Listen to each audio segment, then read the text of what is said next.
Hello বিবস, আসসালামু আলাইকুম। একটা গার্লফ্রেন্ড একটা বয়ফ্রেন্ড পায়রার ড্রয়িং নিয়ে এলাম। ভিডিওটা অবশ্য আশা করি ভালো লাগবে সকলকে। ধৈর্য সহকারে ভিডিওটা দেখবেন, পাশে থাকবেন, পাশে আছি। এত কষ্ট করে ড্রয়িং বানিয়ে ভাই যদি তোমরা ড্রয়িং না দেখো তাহলে তো ভালো লাগবে না আমাকে।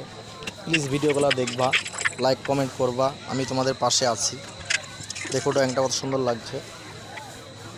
আপনারা চাইলে বাচ্চাদেরকে এরকমভাবে শেখাবেন।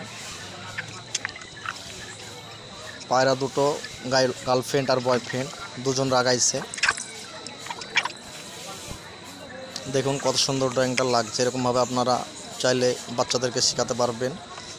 আর ভাই আরেকটা রিকোয়েস্ট, ভাই বড় ইউজারের পিছনে ছুটে লাভ নাই ভাই, ছোটোর পাশে থাকো, ছোটোকে হেল্প করো। বড়োর পাশে ভাই ছুটে তোমার লাইক দেখবে না, কমেন্ট করবে না, ওরা হ্যান ত্যান বলে ওরা আপনার ভাইরাল হচ্ছে, কিন্তু প্লিজ ভাই তোমাদেরকে জীবনে ওরা সাপোর্ট করবে না। তাই বলছি ভাই ছোটোর পাশে থাকো, একসঙ্গে এগিয়ে যাব।